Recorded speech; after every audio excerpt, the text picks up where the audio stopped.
അനിശ്ചിതത്വത്തിന്റെ വിശാലമായ മരുഭൂമിയിലൂടെ പര്യവേഷണത്തിന്റെയും പ്രബുദ്ധതയുടെയും ഒരു യാത്രയിലേക്ക് നമ്മെ നയിക്കുന്ന വടക്ക് നോക്കി യന്ത്രങ്ങളാണ് പരികൽപ്പനകൾ.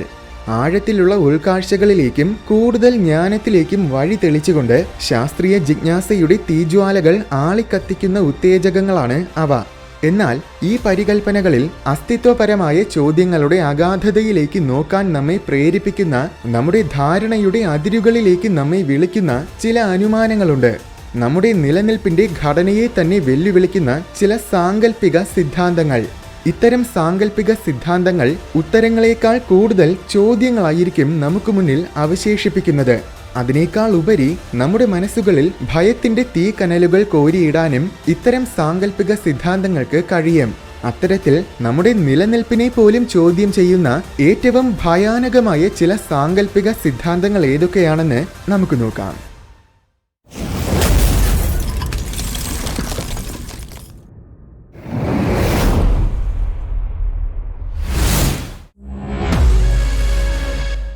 നമ്മൾ 3 ഡയമെൻഷൻസിൽ ജീവിക്കുന്നവരാണ്. എന്നാൽ 2 ഡയമെൻഷൻസിൽ മാത്രം ജീവിക്കുന്ന ഒരു 2D മനുഷ്യ സമൂഹമുണ്ടെന്ന് കരുതുക.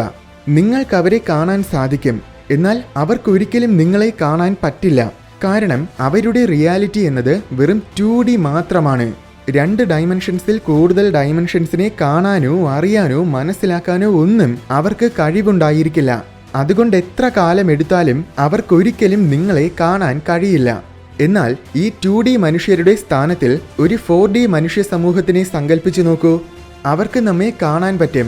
പക്ഷേ നമ്മൾ 3 ഡയമെൻഷൻസിൽ ജീവിക്കുന്നതിനാൽ, അതായത് നമ്മുടെ റിയാലിറ്റി 3 ഡയമെൻഷൻസിൽ മാത്രം ഒതുങ്ങുന്നതിനാൽ നമുക്കൊരിക്കലും അവരെ കാണാൻ പറ്റില്ല.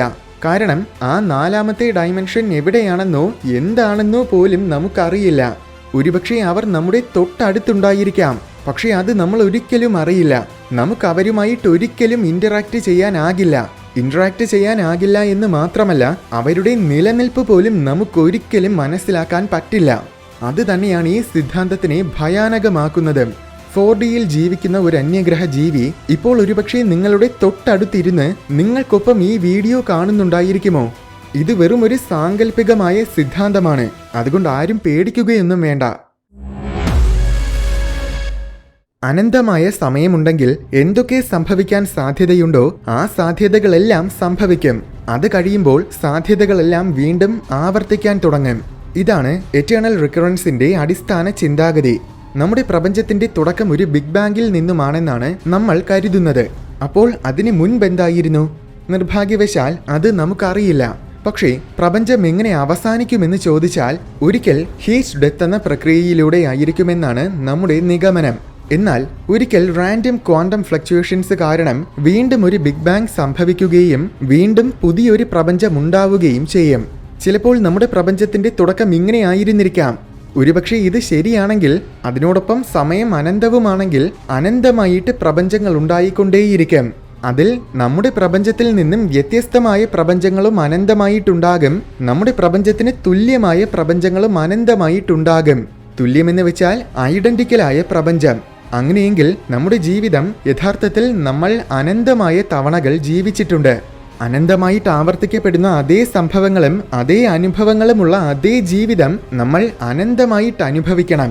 ഒരേ ജീവിതം തന്നെ ഒരു മാറ്റവുമില്ലാതെ വീണ്ടും വീണ്ടും വീണ്ടും അനന്തമായിട്ട് ജീവിക്കുക എന്നത് ശരിക്കും ഭയാനകം തന്നെയാണ്. ഒരേ സിനിമ തന്നെ ഒരു സെക്കൻഡ് പോലും സമയം കളയാതെ 1 വർഷം തുടർച്ചയായിട്ട് നിങ്ങൾക്ക് കാണാൻ കഴിയുമോ? ഇതാണ് ഈ സാങ്കല്പിക സിദ്ധാന്തത്തിനെ ഭയാനകമാക്കുന്നത്.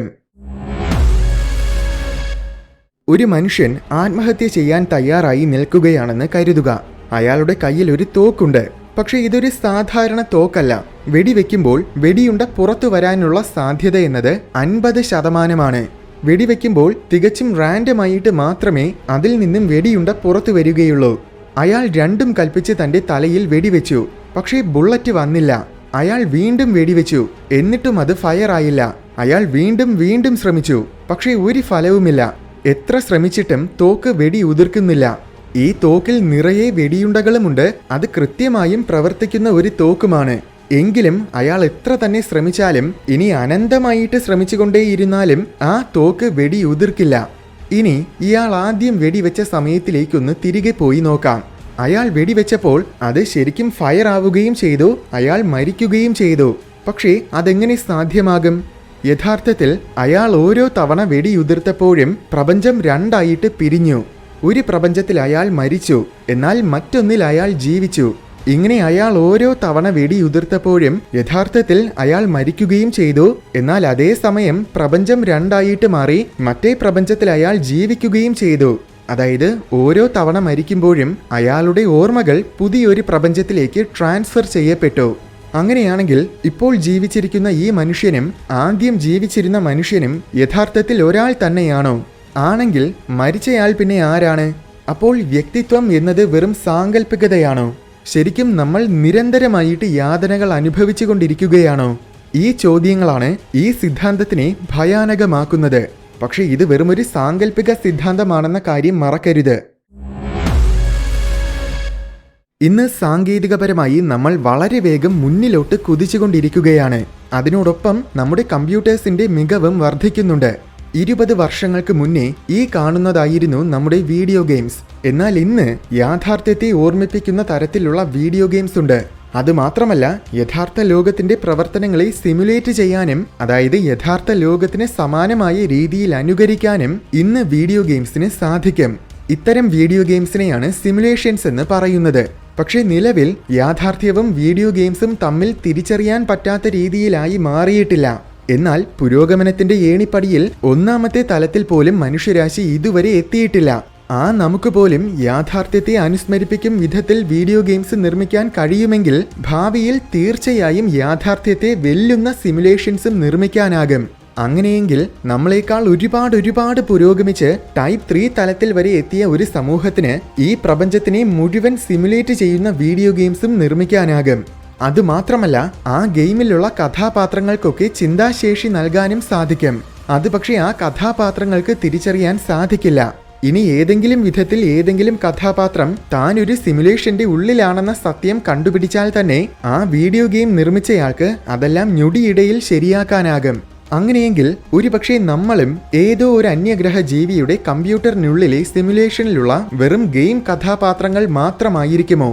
ആണെങ്കിൽ തന്നെ അതെങ്ങനെ നമ്മൾ തിരിച്ചറിയും?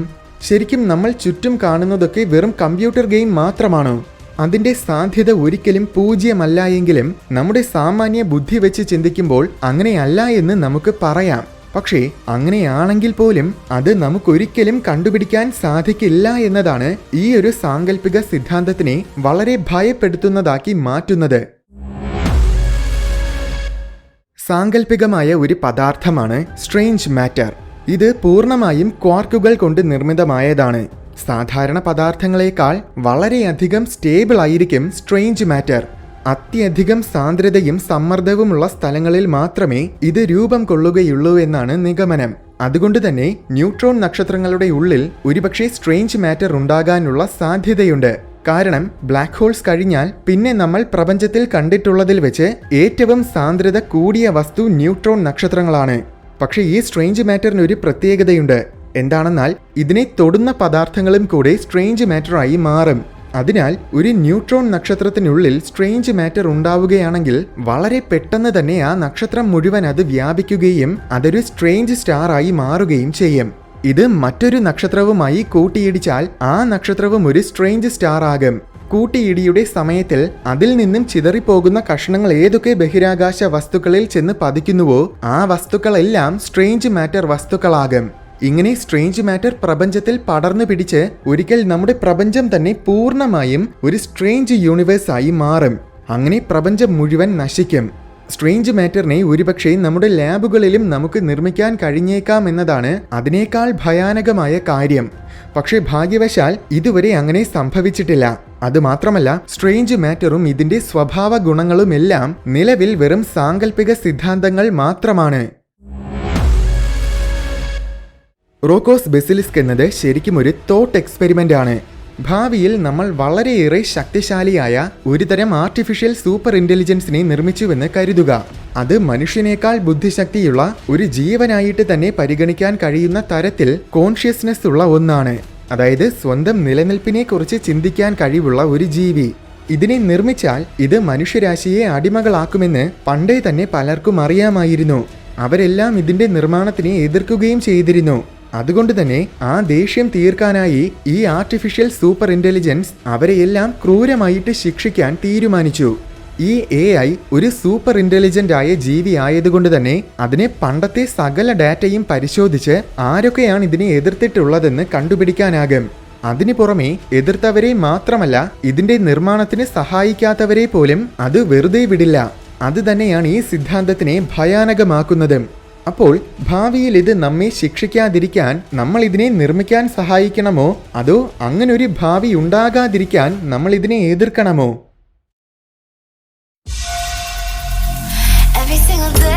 വീഡിയോ ഇഷ്ടമായെങ്കിൽ ലൈക്ക് ചെയ്യണമെന്നും ഇതുപോലെ കൗതുകവും വിജ്ഞാനവും നിറഞ്ഞ കൂടുതൽ വീഡിയോസ് കാണാനായിട്ട് ഈ ചാനൽ മറക്കാതെ സബ്സ്ക്രൈബ് ചെയ്യണമെന്നും ഓർമ്മിപ്പിക്കുന്നു.